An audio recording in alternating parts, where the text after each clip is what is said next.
Hi hello ನಮಸ್ಕಾರ. Media 18 ಕರ್ನಾಟಕಕ್ಕೆ ಸ್ವಾಗತ.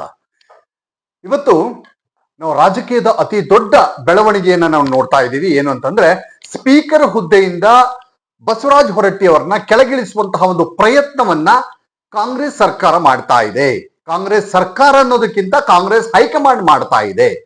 ಈಗ ನಾನು ಇಲ್ಲಿ ಪ್ರಮುಖವಾಗಿ ಹೇಳ್ತಾ ಇರುವಂತದ್ದು, ನಮ್ದು ಪ್ರಜಾಪ್ರಭುತ್ವ ಸರ್ಕಾರ. ನಾವೆಲ್ಲರೂ ಕೂಡ ಏನ್ ಮಾಡ್ತೀವಿ, ಪ್ರಜಾಪ್ರಭುತ್ವದಲ್ಲಿ ನಾವೆಲ್ಲರೂ ಕೂಡ ಸರ್ಕಾರ ನಡೆಸಕ್ ಆಗಲ್ಲ ಅಂತೇಳಿ ನಮ್ಮ ಪ್ರತಿನಿಧಿಗಳನ್ನ ಆರಿಸಿ ಕಳಿಸ್ತೀವಿ. ಅವರು ಅಲ್ಲಿ ಆಡಳಿತವನ್ನ ಮಾಡ್ತಾರೆ. ಇದು ಪ್ರಜಾಪ್ರಭುತ್ವ ಅಂದ್ರೆ ಪ್ರಜೆಗಳಿಗೋಸ್ಕರ, ಪ್ರಜೆಗಳಿಂದ ಇರುವಂತಹ ಸರ್ಕಾರ. ಆದರೆ ಇದಿವತ್ತು ನಡ್ಕೊಳ್ತಾ ಇದೆಯಾ? ಇವತ್ತು ರಾಷ್ಟ್ರೀಯ ಪಕ್ಷಗಳು ಅನ್ನುವಂಥ ಪಕ್ಷಗಳು, ಅದರಲ್ಲೂ ಕೂಡ ಕಾಂಗ್ರೆಸ್ ಏನ್ ಮಾಡ್ತಾ ಇದೆ ಹಾಗಾದ್ರೆ ಅಂತ ಹೇಳ್ತಾ ಹೋಗ್ತೀನಿ. ನೋಡಿ, ಸ್ಪೀಕರ್ ಹುದ್ದೆಯಿಂದ ಕೆಳಗಿಳಿಸುವಂತ ಪ್ರಯತ್ನವನ್ನು 2 ದಿವಸದಿಂದ ಮಾಡ್ತಾ ಇದೆ. ನೋಡಿ, ಸ್ಪೀಕರ್ ಹುದ್ದೆ ಇನ್ನೂ ಕೂಡ ಅವ್ರದ್ದು 6 ವರ್ಷ ಇರುವಂತದ್ದು, 3 ವರ್ಷ 8 ತಿಂಗಳಾಗಿದೆ.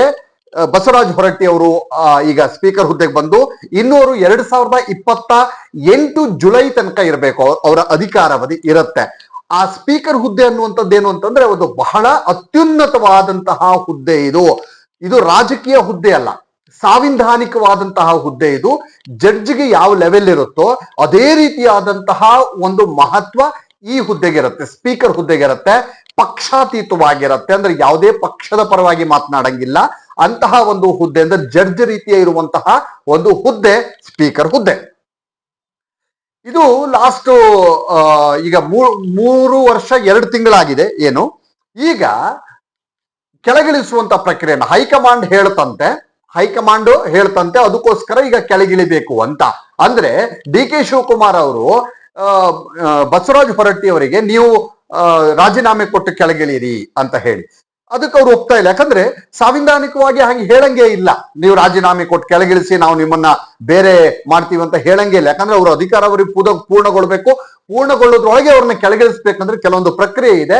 ಆ ಪ್ರಕ್ರಿಯೆ ಮೂಲಕವಾಗಿ ಅಂದ್ರೆ ಅವಿಶ್ವಾಸ ಗೊತ್ತುವಳಿಯನ್ನ ಮಂಡನೆ ಮಾಡ್ಬೇಕಾಗತ್ತೆ. ಅವಿಶ್ವಾಸ ಗೊತ್ತುವಳಿ ಮಂಡನೆ ಮಾಡಿ ಕೆಳಗಿಳಿಸ್ಬೇಕಾಗತ್ತೆ. ಅದು ಕೂಡ ವಿರುದ್ಧವಾದಂಥದ್ದು, ಅಂದ್ರೆ ಒಂದು ರೀತಿ ಅದು ನೈತಿಕತೆ ಅಲ್ಲ ಅಂತ ಹೇಳಬಹುದು. ಅಂತಹ ಒಂದು ಕೆಲಸಕ್ಕೆ ಇವತ್ತು ಕಾಂಗ್ರೆಸ್ ಕೈ ಹಾಕ್ತಾ ಇದೆ. ಇದು ಮೊದಲೇನಲ್ಲ ನಾನು ಹೇಳ್ತಾ ಇರೋದು. ಕಾಂಗ್ರೆಸ್ ಈ ರೀತಿಯಾಗಿ ಸಾಂವಿಧಾನಿಕವಾಗಿ ವಿರುದ್ಧವಾಗಿ ನಡ್ಕೊಂಡಿರೋದು, ಪ್ರಜಾಪ್ರಭುತ್ವಕ್ಕೆ ವಿರುದ್ಧವಾಗಿ ನಡ್ಕೊಂಡಿರುವಂತದ್ದು ಇದು ಮೊದಲಲ್ಲ. ಹಿಂದಿನಿಂದಲೂ ಕೂಡ ಇದೇ ರೀತಿಯಾದಂತಹ, ಹೆಂಗೆ ಅಂತಂದ್ರೆ ಕಾಂಗ್ರೆಸ್ನ ಒಂದು ಹೈಕಮಾಂಡ್ ನೀತಿ, ವೀರೇಂದ್ರ ಪಾಟೀಲ್ ಅವರು ನೀವು ಕೇಳಿದ್ರಿ, ಬಹಳ ಜನಪ್ರಿಯ ಅವರು ಮುಖ್ಯಮಂತ್ರಿಗಳು. ಅವರನ್ನ ಒಂದೇ ಒಂದು ಮಾತಲ್ಲಿ ರಾಜೀವ್ ಗಾಂಧಿ ಅವರು ಏನು ಏರ್ಪೋರ್ಟಿಗೆ ಹೋಗ್ತಾ ಇರುವಂತ ಸಂದರ್ಭದಲ್ಲಿ ಏರ್ಪೋರ್ಟ್ ಅಲ್ಲಿ ನಿಂತ್ಕೊಂಡು ಕರ್ನಾಟಕದ ಮುಖ್ಯಮಂತ್ರಿಯನ್ನ ಬದಲಾವಣೆ ಮಾಡ್ತಾರೆ ರಾಜೀವ್ ಗಾಂಧಿ ಅವರು. ಯಾವಾಗ ಹಿಂದೆ 79ರ ದಶಕದಲ್ಲಿ ಬಹಳ ದೊಡ್ಡ ಹೆಸರು ಮಾಡಿದಂತ ವೀರೇಂದ್ರ ಪಾಟೀಲ್ ಅವರು ಅವ್ರನ್ನ ಕೆಳಗಿಳಿಸ್ತಾರೆ, ಒಂದೇ ಒಂದು ಮಾತಲ್ಲಿ ಕೆಳಗಿಳಿಸ್ಬಿಡಿ ಅಂದ್ರೆ. ನೋಡಿ, ಮುಖ್ಯಮಂತ್ರಿಗಳನ್ನ ಆರಿಸುವಂತದ್ದು, ನೋಡಿ ನಾವೆಲ್ಲ ಓಟ್ ಹಾಕಿ MLA ಅಂತ ಆರಿಸಿ ಕಳಿಸ್ತೀವಿ. MLAಗಳು ಯಾರು ಮುಖ್ಯಮಂತ್ರಿ ಆಗ್ಬೇಕು ಅಂತ ಅವರು ಆಯ್ಕೆ ಮಾಡ್ತಾರೆ, ಹೈಕಮಾಂಡ್ಗಳಲ್ಲ ಮಾಡೋದು ಇದನ್ನ. ಆದ್ರೆ ಇಲ್ಲಿ ಕಾಂಗ್ರೆಸ್ ಏನ್ ಮಾಡುತ್ತೆ, ಹೈಕಮಾಂಡ್ ಆಡಳಿತ. ಇದು ಪ್ರಜಾಪ್ರಭುತ್ವ ಸತ್ ಹೋದಂಗೆ ಇಲ್ಲಿ. ಅಂದ್ರೆ ನಾವು ನೀವು ಹೇಳೋದಕ್ಕೆ ಬೆಲೆನೇ ಇಲ್ಲ ಇಲ್ಲಿ. ಹೈಕಮಾಂಡ್ ಏನ್ ಹೇಳುತ್ತೋ ಅದೇನೆ. ಮೊನ್ನೆ ನೋಡಿ 2 ತಿಂಗಳು ಮಂತ್ರಿಗಳಾಗಿರ್ಲಿಲ್ಲ, ಆಡಳಿತ ಇಲ್ವೇ ಇಲ್ಲ. ಕರ್ನಾಟಕ ಸರ್ಕಾರದಲ್ಲಿ ಆಡಳಿತನೇ ನಡೀತಾ ಇಲ್ಲ, ಯಾವ ಇಲಾಖೆಯಲ್ಲೂ ಆಡಳಿತ ನಡೀತಾ ಇಲ್ಲ. ಯಾಕೆ ಅಂತಂದ್ರೆ ಮಂತ್ರಿಗಳಿಲ್ಲ. ಎಲ್ಲ ಆಡಳಿತ ನಡೀತಾ ಇದೆ, ಎಲ್ಲ ಮುಖ್ಯಮಂತ್ರಿಗಳ ಕೈಯಲ್ಲೇ ಇದೆ ಎಲ್ಲ ಖಾತೆಗಳು ಕೂಡ. ನೋಡಿ, ಈಗ ಮಂತ್ರಿಗಳಾಗಿದ್ದಾರೆ, ಪ್ರಮಾಣ ವಚನ ಆಗಿದೆ, ಇನ್ನೂ ಕೂಡ ಖಾತೆ ಹಂಚಿಕೆ ಆಗಿಲ್ಲ. ಯಾವ ಖಾತೆ ಅಂತ ಸುಮ್ಮನೆ ಮಂತ್ರಿಗಳು ಕೂತ್ಕೊಂಡಿದ್ದಾರೆ. ಏನು ಸೈರನ್ ಹಾಕೊಂಡು ಜೀಪ್ ತಗೊಂಡು ಎಸ್ಕಾರ್ಟ್ ತಗೊಂಡು ಓಡಾಡ್ತಾ ಇದ್ದಾರೆ ಎಲ್ಲಾ ಮಂತ್ರಿಗಳು. ಬಿಟ್ರೆ ಇಲ್ಲಿ ಯಾವ ಖಾತೆ ಅಂತ ಇಲ್ಲ ಮಂತ್ರಿಗಳಿಗೆ. ಇದು ನಮ್ಮ ಕರ್ನಾಟಕದ ಪರಿಸ್ಥಿತಿ, ನಮ್ಮ ಆಡಳಿತ, ಪ್ರಜಾಪ್ರಭುತ್ವ ವ್ಯವಸ್ಥೆ ಹಿಂಗಾಗ್ಬಿಟ್ಟಿದೆ ಇವತ್ತು. ನೋಡಿ, ಒಂದೊಂದೇ ಹೇಳ್ತಾ ಹೋಗ್ತೀನಿ. ಕಾಂಗ್ರೆಸ್ ಸರ್ಕಾರ ಇದ್ದಂತ ಸಂದರ್ಭದಲ್ಲಿ, ಅಂದ್ರೆ ಕೇಂದ್ರದಲ್ಲಿ ಇವತ್ತಿಗೂ, ಅಂದ್ರೆ ಇವತ್ತಿನವರೆಗೆ ಎಲ್ಲೆಲ್ಲಿ ಪ್ರಜಾಪ್ರಭುತ್ವಕ್ಕೆ ವಿರುದ್ಧವಾಗಿ ನಡ್ಕೊಂಡಿದೆ, ಸಂವಿಧಾನಕ್ಕೆ ವಿರುದ್ಧವಾಗಿ ನಡ್ಕೊಂಡಿದೆ ಅನ್ನೋದನ್ನ ನಾನು ಪ್ರತಿಯೊಂದನ್ನು ಕೂಡ ನಿಮ್ಗೆ ಲಿಸ್ಟ್ ಕೊಡ್ತಾ ಹೋಗ್ತೀನಿ. ಸಂವಿಧಾನದ ಒಂದು ಆಶಯಗಳಿಗೆ ವಿರುದ್ಧವಾಗಿ, ಮತ್ತೆ ಪ್ರಜಾಪ್ರಭುತ್ವ ಮೌಲ್ಯಗಳಿಗೆ ವಿರುದ್ಧವಾಗಿ, ಮತ್ತೆ ಒಕ್ಕೂಟ ವ್ಯವಸ್ಥೆಗೆ ವಿರುದ್ಧವಾಗಿ ಕಾಂಗ್ರೆಸ್ ಸರ್ಕಾರ ಎಲ್ಲೆಲ್ಲಿ ನಡ್ಕೊಂಡಿದೆ ಅನ್ನೋದನ್ನ ಒನ್ ಬೈ ಒನ್ ಅಂದ್ರೆ ಪಿನ್ ಟು ಪಿನ್ ಹೇಳ್ತಾ ಹೋಗ್ತೀನಿ. 1900 ಮೊದಲಿಗೆ ಬರೋದು ನಿಮ್ಗೆಲ್ರಿಗೂ ಗೊತ್ತು. ತುರ್ತು ಪರಿಸ್ಥಿತಿ 1975ರಲ್ಲಿ ತುರ್ತು ಪರಿಸ್ಥಿತಿ ಹೇರುತ್ತೆ. ಯಾರು ಇಂದಿರಾ ಗಾಂಧಿ ಅವರು ತುರ್ತು ಪರಿಸ್ಥಿತಿಯನ್ನ ಹೇರ್ತಾರೆ. ಇದರಿಂದ ಏನಾಗುತ್ತೆ ಅಂದ್ರೆ ನಮ್ಮ ಮೂಲಭೂತ ಹಕ್ಕುಗಳು ಏನಿದೆಯಲ್ಲ ಪ್ರತಿಯೊಂದನ್ನು ಕಸ್ಕೊಂಡ್ಬಿಡುತ್ತೆ ಸರ್ಕಾರ. ನಾವು ಮಾತಾಡಂಗಿಲ್ಲ. ನಾವು ಏನ್ ಸ್ವಾತಂತ್ರ್ಯದ ನಂತರ ನಮ್ಗೆ ಏನ್ ಸ್ವಾತಂತ್ರ್ಯ ಬಂತಲ್ಲ ಬ್ರಿಟಿಷರಿಂದ, ಆ ಕಂಪ್ಲೀಟ್ ಸ್ವಾತಂತ್ರ್ಯವನ್ನ ಕಿತ್ಕೊಂಡಂಗೆ 1975ರಲ್ಲಿ ಇಂದಿರಾ ಗಾಂಧಿ ಅವರು ಮಾಡಿದ್ದು ಆಯ್ತಾ. ತುರ್ತು ಪರಿಸ್ಥಿತಿ ಹೇರ್ತಾರೆ. ವಿರೋಧ ಪಕ್ಷದ ನಾಯಕರುಗಳೆಲ್ಲ ಇದ್ರಲ್ಲ, ಅಡ್ವಾಣಿ ಅವರು ಇವರೆಲ್ಲ, ಅವರೆಲ್ಲರನ್ನು ತೆಗೆದು ಜೈಲಿಗೆ ಹಾಕ್ಬಿಡ್ತಾರೆ. ಪರಿಸ್ಥಿತಿ ಹೆಂಗಿದೆ ನೋಡಿ. ಆಮೇಲೆ ಪತ್ರಿಕಾ ಸ್ವಾತಂತ್ರ್ಯ ಇಲ್ಲ. ಏನು ಪಕ್ಷದ ಅಥವಾ ಸರ್ಕಾರದ ಪರವಾಗಿ ನೀವು ಮಾಡಬೇಕು, ಬರಿಬೇಕು, ಬಿಟ್ರೆ ಸರ್ಕಾರದ ವಿರುದ್ಧವಾಗಿ ಪ್ರಶ್ನೆ ಕೇಳುವಂತ ಹಕ್ಕು ಪತ್ರಿಕಾ ಸ್ವಾತಂತ್ರ್ಯವನ್ನ ಕಿತ್ಕೊಂಡ್ಬಿಡುತ್ತೆ ತುರ್ತು ಪರಿಸ್ಥಿತಿಯಲ್ಲಿ. ಇಂಥ ಒಂದು ಸಂದರ್ಭವನ್ನ ಕ್ರಿಯೇಟ್ ಮಾಡಿದ್ದು ಇಂದಿರಾ ಗಾಂಧಿ ಅವ್ರದ್ದು 1975ರಲ್ಲಿ. ಇನ್ನೊಂದು ವಿಚಾರ ಹೇಳಬೇಕು, ರಾಷ್ಟ್ರಪತಿ ಆಳ್ವಿಕೆ. ಹೌದು, ರಾಷ್ಟ್ರಪತಿ ಆಳ್ವಿಕೆ ಸಂವಿಧಾನದಲ್ಲಿ ಒಂದು ಕ್ರಮಬದ್ಧವಾಗಿದೆ, ಒಂದು ವಿಧಿ ಇದೆ. ರಾಷ್ಟ್ರಪತಿ ಆಳ್ವಿಕೆ ತರಬಹುದು ಯಾವ ಸಂದರ್ಭದಲ್ಲಿ, ಅದಕ್ಕೆ ಒಂದಷ್ಟು ಪ್ರಕಾರಗಳಿವೆ. ಆ ಸಂದರ್ಭದಲ್ಲಿ ಮಾತ್ರ ರಾಷ್ಟ್ರಪತಿ ಆಳ್ವಿಕೆಯನ್ನು ತರಬಹುದು. ಆದರೆ ಕಾಂಗ್ರೆಸ್ ಏನ್ ಮಾಡುತ್ತೆ ಗೊತ್ತಾ, ಇಲ್ಲಿವರೆಗೂ ರಾಷ್ಟ್ರಪತಿ ಆಳ್ವಿಕೆ ಸ್ವಾತಂತ್ರ್ಯ ಬಂದಾಗಿನಿಂದ ಇಲ್ಲಿವರೆಗೂ 90 ಬಾರಿ 90ಕ್ಕೂ ಹೆಚ್ಚು ಬಾರಿ ರಾಷ್ಟ್ರಪತಿ ಆಳ್ವಿಕೆಯನ್ನ ದೇಶದಲ್ಲಿ ಮಾಡಿದೆ. ಯಾವಾಗಂತಲೂ ಕೂಡ ನಾನು ನಿಮ್ಗೆ ಹೇಳ್ತೀನಿ ರಾಷ್ಟ್ರಪತಿ ಆಳ್ವಿಕೆ. ಅದರಲ್ಲೂ ಕೂಡ ಈ 90ಕ್ಕೂ ಹೆಚ್ಚು ಬಾರಿಯಲ್ಲಿ 50 ಬಾರಿ ಇಂದಿರಾ ಗಾಂಧಿ ಅವರೇ ರಾಷ್ಟ್ರಪತಿ ಆಳ್ವಿಕೆಯನ್ನ ಹೇರಿದ್ದಾರೆ ರಾಜ್ಯಗಳ ಮೇಲೆ. ಅಂದ್ರೆ ಪ್ರಾದೇಶಿಕ ಪಕ್ಷಗಳು ಆಡಳಿತಕ್ಕೆ ಬಂದಂತ ಸಂದರ್ಭದಲ್ಲಿ ಅಥವಾ ಪ್ರಾದೇಶಿಕ ಪಕ್ಷಗಳ ಮುಖ್ಯಮಂತ್ರಿಗಳಾದಂತ ಸಂದರ್ಭದಲ್ಲಿ ಅಥವಾ ತನ್ನ ರಾಜಕೀಯ ಉದ್ದೇಶಕ್ಕಾಗಿ ಹಲವು ಬಾರಿ ರಾಷ್ಟ್ರಪತಿ ಆಳ್ವಿಕೆಯನ್ನ ಹಿಂದೆ ಇಂದಿರಾ ಗಾಂಧಿ ಅವರು ಕೂಡ ಮಾಡಿದ್ರು. 1984ರಲ್ಲಿ ಇಂದಿರಾ ಗಾಂಧಿ ಅವರ ಅವಧಿಯಲ್ಲಿ 1984ರಲ್ಲಿ ತಮಿಳುನಾಡಲ್ಲಿ NT ರಾಮರಾವ್ ಇದ್ರು. ಅವಾಗ ಅವರಿಗೆ ಒಂದ್ ಸ್ವಲ್ಪ ಹುಷಾರಿರಲ್ಲ, ಆರೋಗ್ಯ ಸಮಸ್ಯೆ ಆಗತ್ತೆ. ಅವಾಗ ವಿದೇಶಕ್ಕೆ ಆರೋಗ್ಯ ಸಮಸ್ಯೆ ಅಂತ ವಿದೇಶಕ್ಕೆ ಚಿಕಿತ್ಸೆಗೆ ಅಂತ ಹೋಗ್ತಾರೆ. ಈ ಸಂದರ್ಭವನ್ನ ಇಂದಿರಾ ಗಾಂಧಿ ಅವರು ಬಳಸ್ಕೊಂಡು ರಾಷ್ಟ್ರಪತಿ ಆಳ್ವಿಕೆಯನ್ನ ಹೇರ್ಬಿಡ್ತಾರೆ. ಅಲ್ಲಿ ಹೇರಂಗಿಲ್ಲ, ಇದು ಸಂವಿಧಾನ ಬಾಹಿರ, ಹಂಗ ಹೇರಂಗೇ ಇಲ್ಲ. ಹಂಗಾರೆ ಹುಷಾರಿರ್ಬಾರ್ದ ಮುಖ್ಯಮಂತ್ರಿಗಳಿಗೆ? ಬರ್ತಾರೆ, ಅದು ಸರ್ಕಾರ ಇದೆ. ಹಂಗೆ ಇದೇ ರೀತಿಯಾಗಿ ಇಲ್ಲಿ SR ಬೊಮ್ಮಾಯಿ ಅವರಿದ್ರು. ಓಕೆ, SR ಬೊಮ್ಮಾಯಿ ಅವ್ರ ಕಾಲದಲ್ಲೂ ಹಿಂಗೆ ಆಗಿತ್ತು. ಆಮೇಲೆ ವೀರೇಂದ್ರ ಪಾಟೀಲ್, ನಾನು ಹೇಳಿದೆ ವೀರೇಂದ್ರ ಪಾಟೀಲ್ ಅವ್ರನ್ನು ಕೂಡ ಇದೇ ರೀತಿಯಾಗಿ ಇಳಿಸಿದ್ದು. ಹೀಗೆ ಒಂದೇ ಒಂದು ಮಾತಲ್ಲಿ ಕಾಂಗ್ರೆಸ್ ಏನ್ ಮಾಡುತ್ತೆ ಅಂತಂದ್ರೆ ಮುಖ್ಯಮಂತ್ರಿಗಳನ್ನ ಇಳಿಸ್ಬಿಡುವಂಥದ್ದು. ನಾವು ಆರಿಸಿ ಕಳಿಸಿರುವಂತ ಮುಖ್ಯಮಂತ್ರಿಗಳು ಅಥವಾ ಜನಪ್ರತಿನಿಧಿಗಳು ಅವ್ರನ್ನ ಹೈಕಮಾಂಡ್ ಇಲ್ಲಿ ಕಂಟ್ರೋಲ್ ಮಾಡುವಂಗ ಆಗ್ಬಿಟ್ಟಿದೆ. ಹೈಕಮಾಂಡ್ ಕಂಟ್ರೋಲ್ ಮಾಡೋದು ನಾವಲ್ಲ, ನೀವು ಬರೀ ಓಟ್ ಹಾಕಿ ಕಳಿಸೋದಷ್ಟೇ ಇಲ್ಲಿ ಇಂಥದ್ದು. ಆಮೇಲೆ ಇನ್ನೊಂದು, ಕಾಂಗ್ರೆಸ್ ಎಲ್ಲಿವರೆಗೆ ಅಂದ್ರೆ ನ್ಯಾಯಾಂಗ ಸ್ವಾತಂತ್ರ್ಯಕ್ಕೂ ಕೂಡ, ಅಂದ್ರೆ ನಮ್ಮಲ್ಲಿ ನ್ಯಾಯಾಂಗ ವ್ಯವಸ್ಥೆ ಬಹಳ ದೊಡ್ಡ ವ್ಯವಸ್ಥೆ, ಅದನ್ನು ಎದುರಾಕೊಳ್ಳುವಂಥದ್ದು ಅಥವಾ ನ್ಯಾಯಾಂಗ ವ್ಯವಸ್ಥೆ ವಿರುದ್ಧ ನಾವು ಯಾರೂ ಕೂಡ ಮಾತಾಡಲ್ಲ. ಆದ್ರೆ ಕಾಂಗ್ರೆಸ್ ಸರ್ಕಾರ ಇದಕ್ಕೂ ಕೂಡ ಧಕ್ಕೆ ತಂದಿತ್ತು. ಯಾವಾಗ ಅಂತ ಹೇಳ್ತೀನಿ ನಾನು.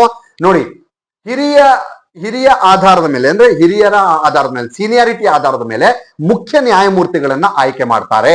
ಆದರೆ ಇಲ್ಲಿ ಕಾಂಗ್ರೆಸ್ ಇಂದಿರಾ ಗಾಂಧಿ ಅವರು ಏನ್ ಮಾಡ್ತಾರೆ ಅಂತಂದ್ರೆ, ನೋಡಿ, ಹಿರಿಯ ನ್ಯಾಯಮೂರ್ತಿಗಳು ಇರ್ತಾರೆ. 1973ರಲ್ಲಿ ನಾನು ಹೇಳ್ತಾ ಇರೋದು, ಹಿರಿಯ ನ್ಯಾಯಮೂರ್ತಿಗಳಾದಂಥ JM ಶೆಲತ್ ಅಂತ ಇರ್ತಾರೆ, KS ಹೆಗಡೆ ಮತ್ತು AN ಗ್ರೋವರ್, ಇವರು 3 ಜನ ಸೀನಿಯಾರಿಟಿಯಲ್ಲಿ ಇರ್ತಾರೆ. ಇವ್ರು 3 ಜನರಲ್ಲಿ ಯಾರಾದ್ರೂ ಒಬ್ಬರನ್ನ ಮುಖ್ಯ ನ್ಯಾಯಮೂರ್ತಿಯಾಗಿ ಆಯ್ಕೆ ಮಾಡ್ಬೇಕಾಗಿರತ್ತೆ.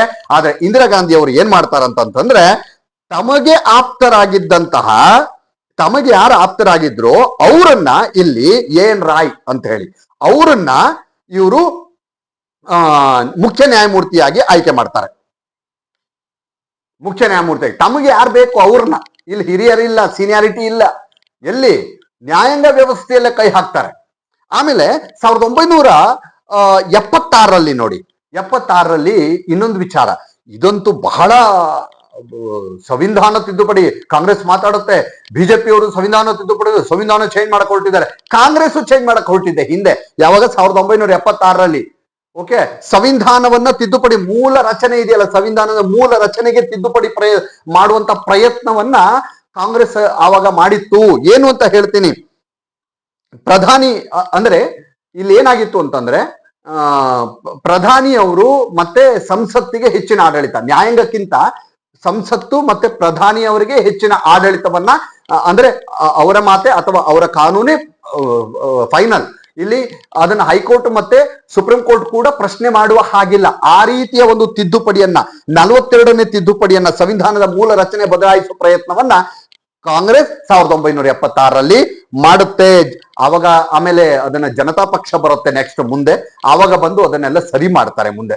ಈ ರೀತಿಯಾಗಿ ಆಮೇಲೆ ಇನ್ನೊಂದು 1989ರಲ್ಲೂ ಕೂಡ ಶಹಬಾನೋ ಪ್ರಕರಣ ಅಂತ ನೀವೆಲ್ಲ ಕೇಳಿರ್ತೀರಿ. ಶಹಬಾನೋ ಪ್ರಕರಣ ಇದೇನು ಅಂತಂತಂದ್ರೆ ಸುಪ್ರೀಂ ಕೋರ್ಟ್ ನಲ್ಲಿ ಒಂದು ಕೇಸ್ ನಡೀತಾ ಇರುತ್ತೆ. ಇದು ಏನು ಜೀವನಾಂಶದ ವಿಚಾರಕ್ಕೆ, ಅಂದ್ರೆ ಮಹಿಳೆಯರ ಜೀವನಾಂಶ, ಅದರಲ್ಲೂ ಕೂಡ ಮುಸ್ಲಿಂ ಮಹಿಳೆಯರ ಜೀವನಾಂಶದ ವಿಚಾರಕ್ಕೆ. ಈ ಮುಸ್ಲಿಂ ಮಹಿಳೆಯರ ಜೀವನಾಂಶ ವಿಚಾರಕ್ಕೆ ಸಂಬಂಧಪಟ್ಟ ಹಾಗೆ ಸುಪ್ರೀಂ ಕೋರ್ಟ್ ಮುಸ್ಲಿಂ ಮಹಿಳೆಯರ ಪರವಾಗಿ ತೀರ್ಪನ್ನು ಕೊಡುತ್ತೆ. ಇದಕ್ಕೆ ಆ ಮುಸ್ಲಿಂ ಮಹಿಳೆಯರ ಪರವಾಗಿ ತೀರ್ಪು ಕೊಟ್ಟಿರೋದ್ರಿಂದ ಆ ಒಂದು ಗುಂಪು, ಅಂದ್ರೆ ಒಂದಷ್ಟು ನಾಯಕರು ಅಥವಾ ಧಾರ್ಮಿಕ ಗುರುಗಳು ಇವರೆಲ್ಲರೂ ಕೂಡ ಪ್ರಧಾನಿಗಳ ಮೇಲೆ ಒತ್ತಡವನ್ನ ಹೇರ್ತಾರೆ. ಯಾವಾಗ ರಾಜೀವ್ ಗಾಂಧಿ ಮೇಲೆ ಒತ್ತಡವನ್ನ ಹೇರಿ ರಾಜೀವ್ ಗಾಂಧಿ ಅವರು ಸಂಸತ್ನಲ್ಲಿ ಒಂದು ಹೊಸ ಕಾಯ್ದೆಯನ್ನ ತರ್ತಾರೆ. ಹೊಸ ಕಾಯ್ದೆ ಏನು ಅಂತಂತಂದ್ರೆ ಇದನ್ನ ಏನು ಸುಪ್ರೀಂ ಕೋರ್ಟ್ ತೀರ್ಪು ಕೊಟ್ಟಿತ್ತಲ್ಲ ಅದನ್ನೇ ರದ್ದು ಮಾಡುತ್ತೆ. ಹೊಸ ಕಾಯ್ದೆ ಮೂಲಕ ಸುಪ್ರೀಂ ಕೋರ್ಟ್ ತೀರ್ಪನ್ನೇ ರದ್ದು ಮಾಡೋದು, ಕ್ಲಾಶ್ ಮಾಡ್ಬಿಡುವಂಥದ್ದು. ಅಂದ್ರೆ ಸಂಸತ್ತೇ ಮೇಯ್ನು, ಸುಪ್ರೀಂ ಕೋರ್ಟ್ ಅಲ್ಲ, ನ್ಯಾಯಾಂಗ ವ್ಯವಸ್ಥೆನೇ ಅಲ್ಲ ಅನ್ನೋ ರೀತಿಯಲ್ಲಿ ಒಂದು, ಅಂದ್ರೆ ಇದು ಏನಾಗುತ್ತೆ ಅಂದ್ರೆ ನಮ್ಮ ಸಂವಿಧಾನದಲ್ಲಿ ಇರುವಂತ, ನಾವೆಲ್ಲರೂ ಕೂಡ ಸಂವಿಧಾನವೇ ಮುಖ್ಯ ಅಂತ ಜೀವನ ಮಾಡ್ತಾ ಇರುವಂತವ್ರು ಭಾರತದಲ್ಲಿ. ನಾವು ಸಂವಿಧಾನವನ್ನೇ ಮುಂದಿಟ್ಕೊಂಡು ಸಂವಿಧಾನದ ಜೊತೆಗೆ ನಾವು ಇವತ್ತು ಪ್ರತಿ ಕ್ಷಣವನ್ನ ಕೂಡ ಕಳೀತಾ ಇರುವಂತವ್ರು. ಆದರೆ ಕಾಂಗ್ರೆಸ್ ಈ ಎಲ್ಲಾ ಪ್ರಕರಣಗಳಲ್ಲೂ ಕೂಡ ನೋಡಿ, ಇದು ಅದರಲ್ಲೂ ಕೂಡ 1989 ಶಹಬಾನೋ ಪ್ರಕರಣದಲ್ಲಿ ಸಂವಿಧಾನದ ಮೂಲ ತತ್ವ ಜಾತ್ಯತೀತತೆ ಏನಿದೆಯಲ್ಲ ಇದನ್ನೇ ಬದಲಾಯಿಸಕ್ ಹೊರಟಿರುವಂತದ್ದು, ಇದಕ್ಕೆ ವಿರುದ್ಧವಾಗಿ ನಡ್ಕೊಂಡಿತ್ತು. ಮತ್ತೆ ನ್ಯಾಯಾಂಗ ನಿರ್ಧಾರಕ್ಕೆ ವಿರುದ್ಧವಾಗಿ ನಡ್ಕೊಂಡಿರುವಂತದ್ದು ಕಾಂಗ್ರೆಸ್ ಈ ಹಿಂದೆ. ಈ ಎಲ್ಲಾ ಪ್ರಕರಣಗಳಲ್ಲೂ ಕೂಡ ಇದು ನಾನು ಇವತ್ತಿನ ಇದು ಒಂದು ಹೇಳ್ತಾ ಇಲ್ಲ, ಬಸವರಾಜ ಹೊರಟ್ಟಿ ಅವ್ರನ್ನ ಕೆಳಗಿಳಿಸುವಂತದ್ದು, ಇದು ಹಿಂದಿನಿಂದಲೂ ನಡ್ಕೊಂಡ್ ಬಂದಿರುವಂತದ್ದು ಕಾಂಗ್ರೆಸ್. ಅರ್ಥ ಆಯ್ತಾ?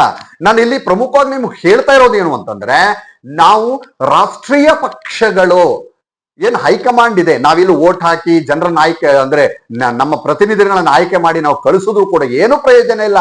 ಆಳ್ವಿಕೆ ಮಾಡೋದೆಲ್ಲ ಡೆಲ್ಲಿಯಲ್ಲಿ ಕೂತ್ಕೊಂಡು, ಇಲ್ಲಿ ನಾಯಕರಲ್ಲ, ಇವ್ರ ಕೈಯಲ್ಲಿ ಏನೂ ಇಲ್ಲ. ಆಯ್ತಾ? ಯಾರನ್ನು ಮಂತ್ರಿ ಮಾಡ್ಬೇಕು, ಯಾವ ಮಂತ್ರಿ ಮಾಡ್ಬೇಕು, ಯಾವಾಗ ಆಗ್ಬೇಕು, ಯಾರ ಮುಖ್ಯಮಂತ್ರಿ ಆಗ್ಬೇಕು, ಇದೆಲ್ಲವನ್ನು ಶಾಸಕರು ಆಯ್ಕೆ ಮಾಡಲ್ಲ. ನೆಪ ಮಾತ್ರಕ್ಕೆ ಶಾಸಕರ ಒಂದು ಸಹಿ ಅಷ್ಟೇ. ಹೈಕಮಾಂಡ್ ಏನ್ ಹೇಳುತ್ತೋ ಅದೇ ಫೈನಲ್ಲು. ನೀನ್ ಇದ್ ಮಾಡು ಅಂದ್ರೆ ಮಾಡಬೇಕು, ಕೆಳಗಿಳಿ ಅಂದ್ರೆ ಇಳಿಬೇಕು ಅಷ್ಟೇ. ಇಲ್ಲಿ ಸಿದ್ದರಾಮಯ್ಯನವ್ರ ವಿಚಾರದಲ್ಲೂ ಅದೇ ಆಯ್ತು. ಡಿ ಕೆ ಶಿವಕುಮಾರ್ ಬಂದ್ರು.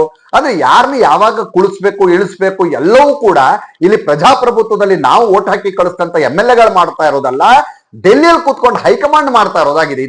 ನ್ಯಾಷನಲ್, ನಾನು ಖಾಲಿ ಕಾಂಗ್ರೆಸ್ ಬಗ್ಗೆ ಮಾತ್ರ ಹೇಳ್ತಾ ಇಲ್ಲ, ಇಲ್ಲಿ ಬಿಜೆಪಿದು ಇದೇ ಕತೆ, ಒಟ್ಟಾರೆ ನ್ಯಾಷನಲ್ ಪಾರ್ಟಿಗಳದ್ದು ಇದೇ ಕತೆ. ಒಟ್ಟಾರೆ ನಮ್ಗಿಲ್ಲಿ ನಾವು ಒಂದು ತಿಳ್ಕಬೇಕಾಗಿರುವಂತದ್ದು, ನಾನಿಲ್ಲಿ ಯಾವುದೋ JDS ಇನ್ನೊಂದು ಮತ್ತೊಂದು ಪರವಾಗಿ ನಾನಂತೂ ಖಂಡಿತ ಮಾತಾಡ್ತಾ ಇಲ್ಲ. ಇಲ್ಲಿ ಒಟ್ಟು ಪ್ರಾದೇಶಿಕ ಪಕ್ಷ ಯಾವ್ದಾದ್ರೂ ಪರವಾಗಿಲ್ಲ, ನಮ್ಮ ಮಾತನ್ನ ಕೇಳಿದ ಹೈಕಮಾಂಡ್ ಇಲ್ಲದೆ ಇರುವಂತಹ ಪಕ್ಷಗಳು ರಾಜ್ಯದಲ್ಲಿದ್ರೆ ಒಂದಷ್ಟು ರಾಜ್ಯದ ಜನರ ಭಾವನೆಗಳಿಗೂ ಬೆಲೆ ಇರುತ್ತೇನೋ ಅನ್ನುವಂತಹ ಒಂದು ಆಶಯವನ್ನು ನಾನು ಈ ಮೂಲಕ ನಾನು ವ್ಯಕ್ತಪಡಿಸ್ತಾ ಇದ್ದೇನೆ. ಒಟ್ಟಾರೆ ಈ ನ್ಯಾಷನಲ್ ಪಾರ್ಟಿಗಳು ಬದಿಗೆ ಹೋದ್ರೆ ಆದಷ್ಟು ಒಳ್ಳೇದು. ಈಗ ತಮಿಳ್ನಾಡಲ್ಲಿ ನಾವು ನೋಡ್ತಾ ಇದ್ವಿ, ಯಾಕಂದ್ರೆ ತಮಿಳ್ನಾಡಲ್ಲಿ ಯಾವತ್ತೂ ಕೂಡ ತಮಿಳ್ನಾಡು ತನ್ನ ಪ್ರಾದೇಶಿಕತೆಯನ್ನ ಯಾವತ್ತೂ ಬಿಟ್ಕೊಟ್ಟಿಲ್ಲ. ಭಾಷೆ ವಿಚಾರದಲ್ಲಿರಬಹುದು ಅಥವಾ ತಮ್ಮ ಪ್ರಾದೇಶಿಕ ಸಂಸ್ಕೃತಿ ಇನ್ನೊಂದು ಮತ್ತೊಂದು ಯಾವುದೇ ವಿಚಾರದಲ್ಲೂ ಕೂಡ ತಮಿಳ್ನಾಡು ಯಾವುದಕ್ಕೂ ಹೆದರಲ್ಲ. ಯಾಕಂದ್ರೆ ಅಲ್ಲಿ ಯಾವುದೇ ಹೈಕಮಾಂಡ್ ಡೆಲ್ಲಿಯಲ್ಲಿ ಕೂತ್ಕೊಂಡು ಆರ್ಡರ್ ಮಾಡುವಂತವ್ರು ಯಾರು ಇಲ್ಲ. ಎಲ್ಲ ಕೂಡ ಜನ ಏನ್ ಹೇಳ್ತಾರೆ ಅದೇ ಫೈನಲ್ ಆಗಿರುತ್ತೆ. ಅಂತಹ ಪಕ್ಷ ನಮ್ಮಲ್ಲೂ ಕೂಡ ಬರಬೇಕು ಅನ್ನೋದು ನಮ್ಮ ಆಶಯ ಅಷ್ಟೇ. Thank you.